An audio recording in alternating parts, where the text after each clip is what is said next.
अहिले इजरायल र इरानमा घमासान युद्ध चलिरहेको छ र यो युद्धलाई इन्डियन गोदी मिडियाहरूले धेरै बढाइ चढाएर भनिरहेको छ। हालाकि सच्चाइ यस्तो छैन।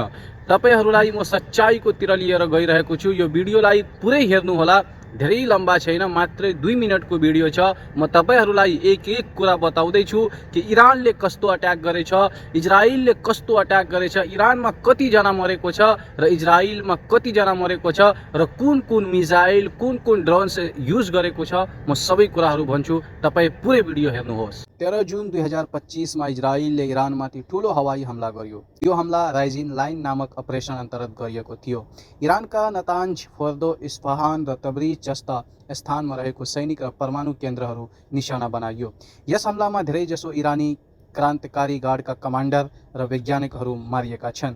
त्यसको जवाफमा सोही दिन साँझ इरानले ट्रू प्रोमेस 3 नामक अपरेसन अन्तर्गत 150 भन्दा बढी ब्यालिस्टिक मिसाइल र 100 भन्दा बढी ड्रोन इजरायलमाथि प्रहार गर्यो। इजरायली र अमेरिकी डिफेन्स सिस्टमले धेरैजसो आक्रमण रोक्न सफल भए पनि केही मिसाइलहरू तेल अभिवमा खसे, जहाँ 1 जनाको मृत्यु र 70 जना भन्दा बढी घाइते भएका छन्। इरानी सर्वोच्च नेता आयतुल्लाह खामेनीले यस आक्रमणलाई युद्धको घोषणा भन्दै कडा प्रतिशोधको चेतावनी दिएका छन्। उक्त इजरायली प्रधानमन्त्री नेतन्याहुले भने, यो त केवल सुरुवात हो। यदि इरानले फेरि आक्रमण गर्यो भने परिणाम विनाशकारी हुनेछ। विश्व बजारमा तेलको मूल्य तीव्र रूपमा बढेको छ र अन्तर्राष्ट्रिय समुदाय चिन्तित छ कि यो द्वन्द्व पूर्ण युद्धमा परिणत हुन सक्छ। अब के हुन्छ? अझै ठुलो युद्ध कि कूटनीतिक समाधान?